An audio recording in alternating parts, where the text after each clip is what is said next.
한겨울의 매서운 바람이 서울역 앞을 휘감고 있었습니다. 70대 중반의 강우진은 호텔 창가에 서서 분주하게 오가는 인파를 바라보고 있었죠. 재벌 그룹의 회장이지만 오늘만큼은 이 도시가 낯설게 느껴졌습니다. 서울 출장이 잦았음에도 이번에는 뭔가 다른 기운이 감돌았습니다. 저녁 식사 시간이 되어 강우진은 호텔을 나섰습니다. 고급 식당보다는 오랜만에 서울역 주변을 걸으며 저녁 공기를 마시고 싶었죠. 그때였습니다. 작은 그림자가 강우진의 발걸음을 멈추게 했습니다. 10살 남짓한 소년이 허름한 옷차림으로 길가에 웅크리고 있었습니다. 저기, 배고파요. 돈 좀 주세요. 소년의 목소리는 겨울바람보다 더 차가웠습니다. 강우진은 발걸음을 멈추고 소년을 바라보았죠. 마른 체구에 까맣게 그을린 얼굴, 그리고 맑은 눈동자가 강우진의 시선을 사로잡았습니다. 이름이 뭐니? 한도윤이요. 강우진은 지갑을 꺼내며 도윤에게 다가갔습니다. 그런데 그 순간 예상치 못한 일이 벌어졌죠. 도윤의 눈이 강우진의 손목에 고정되었습니다. 그곳에는 오래된 시계가 차분히 시간을 가리키고 있었습니다. 그 시계. 우리 엄마 거랑 똑같은데요? 강우진의 심장이 멈춘 듯 했습니다. 40년 전 자신이 딸 강지윤에게 선물했던 시계였기 때문입니다. 특별 제작된 시계라 세상에 단 2개밖에 없었죠. 하나는 딸에게 주었고 다른 하나는 자신이 가지고 있었습니다. 내 엄마가 이런 시계를 가지고 있었다고? 도윤은 고개를 끄덕였습니다. 네, 엄마가 제일 아끼던 거였어요. 돌아가시기 전에 저한테 주셨죠. 강우진의 얼굴이 창백해졌습니다. 딸이 세상을 떠났다는 사실을 이제야 알게 된 것입니다. 그리고 더 큰 충격은 눈앞에 이 소년이 자신의 외손자일지도 모른다는 사실이었죠. 내 엄마, 이름이 혹시 강지윤이요. 제가 5살 때 돌아가셨습니다. 강우진의 다리에 힘이 빠졌습니다. 5년 전 자신의 딸이 세상을 떠났는데도 몰랐다는 사실이 가슴을 짓눌렀습니다. 도윤을 바라보니 어린 시절 강지윤의 모습이 겹쳐 보였죠. 도윤아, 지금 어디 사니? 저쪽 골목에서 아빠랑 살아요. 강우진은 망설임 없이 도윤의 손을 잡았습니다. 같이 가보자꾸나. 내 아빠도 만나보고 싶구나. 도윤은 잠시 망설이다가 강우진을 따라 나섰습니다. 서울역의 불빛이 두 사람의 뒷모습을 비추었죠. 강우진의 마음속에는 이미 오래전에 닫아버린 문이 다시 열리기 시작했습니다. 딸에 대한 그리움, 후회, 그리고 이제야 찾은 외손자에 대한 복잡한 감정이 교차했습니다. 좁은 골목을 지나 낡은 반지하 건물 앞에 도착했을 때 강우진의 마음은 이미 수많은 감정으로 가득 차 있었습니다. 도윤이 살고 있는 곳을 보니 가슴이 더욱 아팠죠. 자신이 그토록 반대했던 사위와 외손자가 이런 곳에서 살고 있다는 사실이 그동안의 자신의 선택들을 다시 한번 돌아보게 만들었습니다. 강우진은 깊은 한숨을 내쉬며 계단을 내려갔습니다. 이제 마주하게 될 진실과 과거의 상처들이 그를 기다리고 있었죠. 하지만 이번에는 달랐습니다. 이번에는 모든 것을 바로잡고 싶었습니다. 외손자 도윤을 통해 새로운 시작을 할 수 있기를 간절히 바라면서요. 반지하 방문 앞에서 도윤이 열쇠를 꺼내려 할 때 강우진의 심장이 빠르게 뛰기 시작했습니다. 40년 만에 다시 만나게 될 사위를 생각하니 입안이 바짝 말랐죠. 도윤이 문을 열자 낡은 방문이 삐걱거리며 열렸습니다. 아빠, 저 왔어요. 방 안은 어둡고 좁았습니다. 사방 5평 정도의 공간에 낡은 가구들이 빼곡히 들어차 있었죠. 부엌과 방이 하나로 이어진 구조였는데 구석에 놓인 싱크대에서는 녹물이 뚝뚝 떨어지고 있었습니다. 한태수는 바닥에 앉아 피곤한 기색으로 저녁을 먹고 있었습니다. 공사장에서 일하고 돌아온 듯 작업복이 흙먼지로 얼룩져 있었죠. 태수는 문이 열리자 고개를 들었고 도윤 뒤에 서 있는 강우진을 발견하는 순간 젓가락을 떨어뜨렸습니다. 회장님, 태수의 목소리가 떨렸습니다. 강우진은 그 자리에 얼어붙은 듯 서 있었죠. 둘의 시선이 허공에서 마주쳤습니다. 40년의 시간이 한순간에 되돌아온 것 같았습니다. 아빠, 이분이 할아버지래요. 엄마, 아버지. 도윤의 순진한 목소리가 팽팽한 긴장감을 깼습니다. 태수는 천천히 자리에서 일어났죠. 그의 얼굴에는 분노와 체념이 뒤섞여 있었습니다. 이제 와서 무슨 낯짝으로 오셨습니까? 태수의 날카로운 말에 강우진은 잠시 말을 잃었습니다. 하지만 이내 목소리를 가다듬고 입을 열었죠. 내 딸이 지훈이가 죽었다는 걸 왜 이제야 알게 된 거지? 태수는 쓴웃음을 지었습니다. 제가 연락할 처지였으면 했겠습니까? 회장님께서 그토록 반대하시던 사위가 딸을 잃고 이런 곳에서 사는데 무슨 면목으로 연락드렸겠어요. 강우진의 가슴이 무너져 내렸습니다. 태수의 말 한마디 한마디가 비수가 되어 그의 마음을 찔렀죠. 도윤은 어른들의 대화를 이해하지 못한 채 불안한 눈빛으로 아빠와 할아버지를 번갈아 바라보았습니다. 지훈이는 어떻게 암이었습니다. 발견했을 때는 이미 늦었죠. 돈이 없어서 제대로 된 치료도 못 받았습니다. 태수의 목소리가 떨렸습니다. 지훈이는 끝까지 회장님을 원망했어요. 하지만 죽기 전에 도윤이만큼은 행복하게 살았으면 좋겠다고 했습니다. 강우진은 그 자리에 주저앉고 싶었습니다. 자신의 고집 때문에 딸이 이렇게 비참한 최후를 맞이했다는 사실이 그를 짓눌렀죠. 태수는 계속해서 말을 이었습니다. 지훈이는 이 시계를 도윤이한테 물려주면서 말했어요. 이건 아빠가 주신 마지막 선물이야. 내가 크면 꼭 할아버지를 만나게 될 거야라고요. 마지막까지 회장님을 그리워했나 봅니다. 방 안에 무거운 침묵이 내려앉았습니다. 강우진은 도윤을 바라보았죠. 그제야 도윤의 마른 얼굴과 허름한 옷차림이 더욱 가슴 아프게 다가왔습니다. 태수 씨, 도윤이를 나한테 맡겨주게. 갑작스러운 제안에 태수는 놀란 듯 강우진을 바라보았습니다. 도윤도 할아버지의 말에 움찔했죠. 그동안 내가 잘못했네. 이제라도 도윤이한테 좋은 할아버지가 되고 싶어? 내가 도윤이를 잘 키우겠네. 태수는 한동안 말이 없었습니다. 그의 눈가에 눈물이 고이는 것이 보였죠. 마침내 그가 입을 열었습니다. 도윤아, 잠깐 밖에 나가 있을래?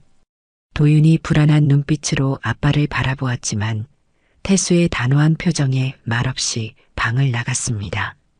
문이 닫히자 태수는 깊은 한숨을 내쉬었죠.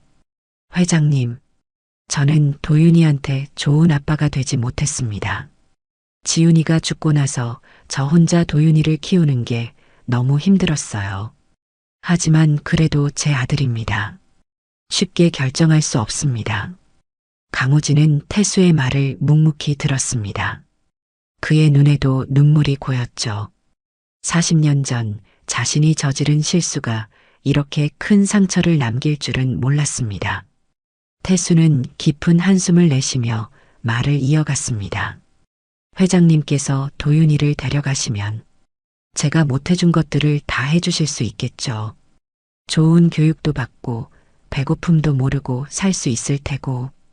강우진은 고개를 끄덕였습니다. 내가 최고의 교육을 시켜주겠네. 도윤이가 원하는 건 뭐든 다 해줄 수 있어. 밖에서는 도윤이 불안한 마음으로 서성이고 있었죠. 문틈으로 새어나오는 어른들의 이야기에 귀를 기울이며 자신의 운명이 어떻게 결정될지 초조하게 기다리고 있었습니다. 하지만 도윤이가 싫어할 것 같습니다. 지금까지 저랑 둘이 살아왔는데 태수의 말에 강우진이 잠시 생각에 잠겼습니다. 태수 씨, 나도 알아. 이게 쉬운 결정이 아니라는 걸. 하지만 도윤이의 미래를 위해서라도 한번 생각해보게. 태수는 낡은 방을 둘러보았습니다. 곰팡이 핀 벽지, 녹슨 수도관, 좁은 공간. 이런 환경에서 도윤이가 자라는 게 마음에 걸렸죠. 매일 공사장에서 일하느라 제대로 된 교육도 시켜주지 못했고, 때로는 끼니를 거르게 할 때도 있었습니다. 회장님, 시간을 좀 주십시오. 도윤이와 이야기를 해봐야 할 것 같습니다. 태수가 문을 열자 도윤이 불안한 표정으로 들어왔습니다. 아빠의 얼굴을 보자마자 무언가 달라졌다는 걸 직감했죠. 도윤아, 앉아보렴. 태수는 아들의 작은 손을 잡았습니다. 거칠고 굳은 살 박인 아빠의 손이 도윤의 부드러운 손을 감쌌죠. 아빠가 할 말이 있구나. 할아버지께서 너를 데려가고 싶어 하시는데. 도윤의 눈이 커졌습니다. 싫어요. 난 아빠랑 살 거예요. 도윤아, 들어봐. 할아버지 댁에 가면 좋은 학교도 다닐 수 있고 맛있는 것도 많이 먹을 수 있어.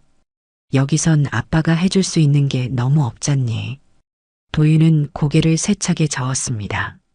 그래도 싫어요. 아빠가 있는 게 좋아요. 학교 같은 건 상관없어요. 태수의 눈에서 눈물이 흘렀습니다. 강우진도 이 모습을 보며 가슴이 아팠죠. 내가 너를 위해 이 결정을 하는 거야, 도윤아. 미안하다. 도윤은 아빠의 품에 안겨 엉엉 울었습니다. 아빠가 나를 안 좋아하는 거예요? 그래서 보내는 거예요? 아니야, 도윤아. 아빠는 널 세상에서 제일 사랑해. 그래서 더 잘해줄 수 있는 할아버지께 보내는 거야. 강우진은 조용히 이 모습을 지켜보았습니다. 자신이 40년 전에 저지른 실수가 이렇게 아픈 선택을 만들어내고 있다는 사실에 가슴이 무너져 내렸죠. 도윤아, 할아버지가 약속하마. 내가 원할 때면 언제든 아빠를 만날 수 있게 해줄게. 그리고 아빠도 우리 집에 자주 오실 수 있어. 도윤은 눈물 젖은 얼굴로 할아버지를 바라보았습니다. 강우진의 목소리에는 진심이 담겨 있었죠. 태수는 마지막으로 도윤을 꼭 안아주었습니다. 아빠도 너를 위해 포기하는 거야. 나중에 크면 이해할 수 있을 거야. 그날 밤 반지하 방에는 오랫동안 도윤의 흐느낌 소리가 울려 퍼졌습니다. 세 사람 모두 쉽지 않은 결정을 내린 것이었죠. 하지만 그들은 알고 있었습니다. 이것이 도윤의 미래를 위한 최선의 선택이라는 것을. 강우진의 대저택은 도윤에게 너무나 낯선 세상이었습니다. 2층 크기의 거실과 수영장이 있는 정원, 그리고 도윤만을 위한 커다란 방까지. 모든 것이 꿈 같았죠. 하지만 도윤의 표정은 밝지 않았습니다. 도윤아, 이제 여기가 내 방이란다. 필요한 건 뭐든 말하렴. 강우진은 최선을 다해 손자를 챙겼습니다. 도윤이 좋아할 만한 장난감들과 책으로 방을 가득 채웠고 매일 영양가 있는 음식을 준비했죠. 하지만 도윤은 여전히 아빠가 그리워 밤마다 울었습니다. 할아버지, 저 학교 안 가면 안 돼요? 새로운 학교에 전학 간 첫날, 도윤은 떨리는 목소리로 물었습니다. 강우진은 도윤의 어깨를 부드럽게 쓰다듬었죠. 여기는 내가 다니던 학교보다 훨씬 좋은 학교야. 선생님들도 친절하시고 공부도 더 잘 가르쳐 주실 거야. 하지만 학교 생활은 도윤에게 또 다른 시련이었습니다. 부유한 가정에서 자란 아이들 사이에서 도윤은 늘 외톨이였죠. 아이들은 도윤의 과거를 수군거렸고 그의 서툰 말투를 놀렸습니다. 제 예전에 구걸했대. 할아버지가 데려왔대. 불쌍해서. 이런 말들이 도윤의 귓가를 맴돌았습니다. 도윤은 점점 더 말수가 줄어들었고 쉬는 시간이면 혼자 도서관에 숨어 지냈죠. 어느 날 강우진은 도윤의 담임 선생님으로부터 전화를 받았습니다. 회장님, 도윤이가 학교에서 전혀 적응을 못하고 있습니다. 다른 아이들과 어울리지도 않고 수업 시간에도 멍하니 있을 때가 많아요. 강우진은 마음이 무거워졌습니다. 저녁 식사 시간, 도윤은 여전히 밥을 거의 먹지 않았죠. 도윤아, 학교 생활이 많이 힘드니? 도윤은 고개를 끄덕였습니다. 할아버지, 저 아빠가 보고 싶어요. 주말에 아빠를 만나러 가자꾸나. 하지만 그날 밤 도윤은 홀로 집을 빠져나왔습니다. 아빠가 있는 반지하로 가기 위해 늦은 밤 서울 거리를 헤맸죠. 다행히 택시기사의 도움으로 집을 찾을 수 있었습니다. 아빠, 문을 열고 들어선 도윤을 보고 태수는 깜짝 놀랐습니다. 도윤아, 이 늦은 시간에 어떻게? 아빠, 나 거기서 살기 싫어요. 다시 여기서 살게 해주세요. 도윤은 아빠의 품에 안겨 엉엉 울었습니다. 태수의 마음도 찢어질 듯 아팠지만 아들의 미래를 위해 단호해야 했죠. 도윤아, 아빠도 내가 보고 싶고 그립단다. 하지만 이건 너를 위한 길이야. 결국 도윤은 강우진이 데리러 왔을 때까지 아빠의 품에서 떨어지지 않았습니다. 태수는 아들을 보내며 등을 돌렸지만 그의 어깨는 흐느낌으로 떨리고 있었죠. 대저택으로 돌아오는 차 안에서 강우진은 처음으로 도윤의 마음을 진정으로 이해하게 되었습니다. 좋은 환경, 풍족한 물질적 지원보다 더 중요한 것이 있다는 걸 깨달았죠. 도윤아, 할아버지가 잘못했구나. 내 마음을 더 이해했어야 했는데. 그날 이후 강우진은 도윤을 대하는 태도를 바꾸기 시작했습니다. 더 이상 물질적인 것으로 손자의 마음을 채우려 하지 않았죠. 대신 도윤의 이야기에 귀 기울이고 그의 아픔을 이해하려 노력했습니다. 시간이 흘러 봄이 찾아왔습니다. 도윤의 방 창가에는 어느새 작은 화분들이 자리 잡았죠. 강우진이 도윤과 함께 심은 것들이었습니다. 할아버지와 손자는 매일 아침 화분에 물을 주며 새싹이 자라는 모습을 지켜보았습니다. 도윤아, 오늘은 새싹이 조금 더 자랐네. 강우진의 말에 도윤은 작게 미소를 지었습니다. 예전처럼 말이 없었지만 할아버지와 함께하는 시간이 조금씩 편안해지고 있었죠. 할아버지, 우리 아빠는 언제 와요? 강우진은 도윤의 머리를 쓰다듬었습니다. 이번 주말에 아빠를 모시고 오마. 도윤이가 보고 싶어 하시더구나. 그때 메이드가 다가와 속삭였습니다. 회장님, 학교에서 연락이 왔습니다. 도윤 도련님이 오늘도 점심을 안 드셨다고 합니다. 강우진은 깊은 한숨을 내쉬었습니다. 도윤의 학교 생활은 여전히 쉽지 않았죠. 다른 아이들과 어울리지 못하고 수업 시간에도 집중하지 못했습니다. 도윤아, 학교에서 점심은 먹어야지. 배가 안 고파요. 도윤의 마른 얼굴을 보며 강우진은 마음이 아팠습니다. 물질적으로는 풍족해졌지만 도윤의 마음속 허기는 채워지지 않고 있었죠. 그날 밤 강우진은 태수에게 전화를 걸었습니다.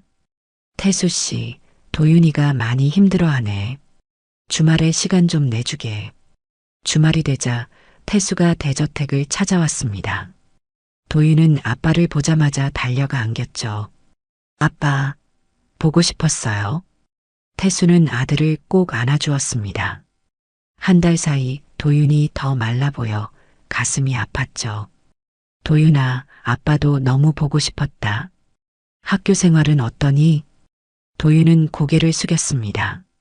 태수는 아들의 마음을 읽은 듯 말했죠. 힘들면 말해도 돼. 아빠한테는 다 말할 수 있어. 도윤의 눈에서 눈물이 흘렀습니다. 아빠, 나 여기 적응 못하겠어요. 친구들도 없고 공부도 너무 어려워요. 학교 가기가 무서워. 강우진은 조용히 이 모습을 지켜보았습니다. 손자의 진심 어린 고백에 그의 마음도 무거워졌죠. 태수 씨, 잠깐 이야기 좀 하지. 두 사람은 서재로 자리를 옮겼습니다. 강우진이 먼저 입을 열었죠. 내가 잘못 생각했네. 도윤이를 갑자기 이런 환경에 데려온 게 실수였어. 태수는 말없이 듣고만 있었습니다. 하지만 도윤이를 포기할 생각은 없네. 이번에는 도윤이의 속도에 맞춰가고 싶어? 강우진의 눈빛은 진지했습니다. 태수 씨도 이사를 하는 게 어떻겠나? 이 근처로. 도윤이가 아빠도 보고 할아버지도 볼 수 있게. 태수는 놀란 듯 강우진을 바라보았습니다. 회장님, 더는 과거의 실수를 반복하고 싶지 않아. 이제는 진정한 가족이 되고 싶네. 두 사람의 대화가 이어지는 동안 도윤은 정원에서 혼자 그네를 타고 있었습니다. 봄바람이 그의 머리카락을 살랑거리며 지나갔죠. 어쩌면 이제 새로운 시작을 할 수 있을지도 모른다는 희망이 그의 마음속에서 피어나기 시작했습니다. 다음 주 강우진은 도윤을 데리고 새로운 학교를 둘러보았습니다. 대형 사립학교보다는 작은 규모의 일반 학교였죠. 도윤의 눈빛이 이전과는 달랐습니다. 여기는 어떠니, 도윤아? 여기는 우리 전에 살던 동네 학교랑 비슷해요. 강우진은 미소를 지었습니다. 그럼 여기로 전학할까?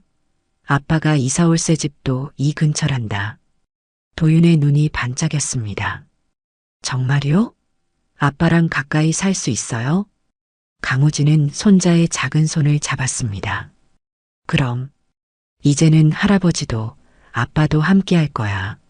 새로운 아파트에서 태수와 도윤의 짐 정리를 도우며 강우진은 마음이 따뜻해졌습니다.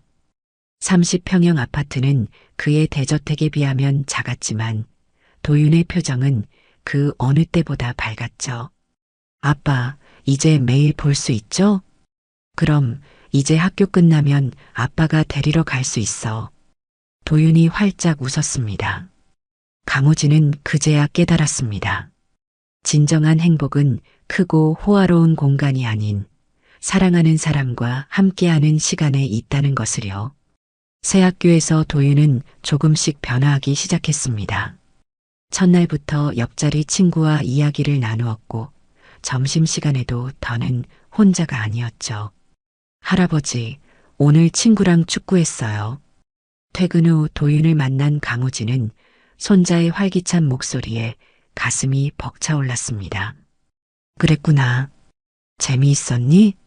네, 내일도 같이 하기로 했어요. 근데 할아버지, 제가 축구를 잘 못해서요. 강우진은 웃으며 말했습니다. 그럼 주말에 아빠랑 같이 연습해보자. 할아버지도 도와줄게. 주말이 되자 세 사람은 근처 공원에서 축구를 했습니다. 서툰 실력이었지만 도윤의 웃음소리가 공원에 울려 퍼졌죠. 아빠, 할아버지, 제가 골 넣었어요. 태수와 강우진은 서로를 바라보며 미소를 지었습니다. 과거의 상처는 천천히 아물어가고 있었죠. 어느 날 도윤의 방에서 낡은 시계를 보며 강우진이 물었습니다. 이 시계, 내 엄마가 많이 아끼셨지? 도윤은 고개를 끄덕였습니다. 엄마가 돌아가시기 전에 말씀하셨어요. 이 시계는 할아버지의 사랑이 담긴 거야라고요. 강우진의 눈시울이 붉어졌습니다. 그랬구나. 내 엄마가 그렇게 말씀하셨구나. 도윤은 할아버지의 손을 잡았습니다. 할아버지, 울지 마세요. 엄마는 하늘에서 우리가 이렇게 지내는 거 보면 좋아하실 거예요. 그 순간 강우진은 자신의 딸이 도윤을 통해 자신을 용서한 것 같다고 느꼈습니다. 아픈 과거를 뒤로하고 이제는 새로운 미래를 향해 나아갈 시간이었죠. 가을이 깊어가던 어느 날 도윤의 학교에서 가족 참관 수업이 있었습니다. 도윤은 아빠와 할아버지 모두에게 초대장을 건넸죠. 두 분 다 오실 수 있죠? 태수와 강우진은 서로를 바라보았습니다. 공사장 일정과 회사 일정을 조율해야 했지만 도윤의 기대에 찬 눈빛을 외면할 수 없었죠. 당연하지. 할아버지가 모든 일정을 밀어놓을게. 아빠도 꼭 갈게, 도윤아. 수업 참관일, 교실에는 여러 학부모들이 모여 있었습니다. 도윤은 자랑스럽게 아빠와 할아버지를 소개했죠. 이쪽은 제 아빠고 여기는 외할아버지예요. 선생님은 도윤의 발표를 들으며 미소를 지었습니다. 도윤이가 요즘 많이 밝아졌어요. 친구들과도 잘 어울리고 수업 시간에도 적극적으로 참여하고 있답니다. 강우진은 가슴이 뭉클했습니다. 몇 달 전만 해도 불안해하고 위축되어 있던 도윤이 이렇게 달라질 수 있다는 게 믿기지 않았죠. 수업이 끝난 후 세 사람은 도윤이 좋아하는 분식집으로 향했습니다. 도윤은 신나게 떡볶이를 먹으며 학교 이야기를 했습니다. 다음 주에 축구 시합이 있어요. 제가 주전으로 뽑혔다고요. 태수가 놀라며 물었습니다. 정말? 그동안 열심히 연습한 보람이 있구나. 강호진도 기쁜 마음으로 도윤을 바라보았습니다. 매주 주말마다 공원에서 연습했던 시간들이 떠올랐죠. 할아버지, 아빠, 저 정말 행복해요. 도윤의 말에 두 어른은 잠시 말을 잃었습니다. 작은 아이의 순수한 고백이 가슴 깊이 울렸죠. 그날 저녁 강우진은 자신의 서재에서 오래된 앨범을 꺼내 보았습니다. 지훈이가 어렸을 때 찍은 사진들이었죠. 그리고 그 옆에는 도윤과 찍은 새로운 사진들이 자리 잡고 있었습니다. 지훈아, 내가 보고 싶구나. 하지만 이제는 도윤이를 통해 너를 만나고 있어. 도윤이가 있어서 다행이야. 강우진의 눈가에 눈물이 맺혔습니다. 창밖으로 저녁 노을이 물들고 있었죠. 마치 지훈이가 미소 짓고 있는 것만 같았습니다. 그때 도윤이 살며시 서재 문을 열고 들어왔습니다. 할아버지, 뭐 하세요? 옛날 사진을 보고 있었어. 이리 와서 같이 볼래? 도윤은 할아버지 곁으로 다가와 앉았습니다. 강우진은 천천히 앨범을 넘기며 지훈의 이야기를 들려주었죠. 이게 내 엄마가 내 나이였을 때 찍은 사진이야. 너랑 정말 닮았구나. 도윤은 처음 보는 엄마의 어린 시절 모습에 눈을 반짝였습니다. 엄마가 저랑 닮았네요. 할아버지, 엄마 이야기 더 해주세요. 그렇게 할아버지와 손자는 밤이 깊어가는 줄도 모르고 이야기를 나누었습니다. 서재의 따뜻한 불빛 아래서 과거와 현재가 조용히 만나고 있었죠. 첫눈이 내리던 날 아침, 도윤은 할아버지와 아빠를 서울역으로 불렀습니다. 바로 그들이 처음 만났던 그 자리였죠. 여기서 처음 만났잖아요. 그때는 제가 많이 배고팠었는데. 강우진은 그날을 떠올리며 도윤을 바라보았습니다. 반년 전 허름한 옷차림으로 웅크리고 있던 소년이 이제는 밝게 웃는 건강한 아이로 자라났죠. 그래, 그때 내가 이 시계를 알아봤지. 도윤은 손목에 찬 엄마의 시계를 바라보았습니다. 엄마가 정말 잘하셨죠? 이 시계 덕분에 우리가 다시 만날 수 있었으니까요. 태수도 옅은 미소를 지었습니다. 내 엄마는 언제나 현명했어. 우리가 이렇게 다시 만나게 될 걸 알고 계셨나 봐. 세 사람은 서울역 앞 작은 카페로 들어갔습니다. 창밖으로 눈이 살랑살랑 내리고 있었죠. 할아버지, 아빠, 우리 사진 찍을까요? 도윤의 제안에 두 어른은 흔쾌히 동의했습니다. 처음으로 찍는 가족 사진이었죠. 잠깐만요. 제가 핸드폰으로 찍을게요. 도윤이 카메라를 세팅하는 동안 강우진과 태수는 서로를 바라보았습니다. 지난날의 앙금이 완전히 녹아내린 눈처럼 사라져 있었죠. 하나, 둘, 셋. 카메라 셔터가 눌리는 순간 세 사람의 얼굴에는 따뜻한 미소가 가득했습니다. 어때요? 잘 나왔죠? 사진을 확인하던 도윤이 문득 말했습니다. 할아버지, 이제는 진짜 할아버지 같아요. 강우진의 눈시울이 붉어졌습니다. 처음으로 진심 어린 미소를 지으며 도윤을 꼭 안아주었죠. 그래, 이제야 진짜 할아버지가 된 것 같구나. 태수도 조용히 두 사람을 바라보았습니다. 힘들었던 시간들이 주마등처럼 스쳐 지나갔죠. 하지만 이제는 달랐습니다.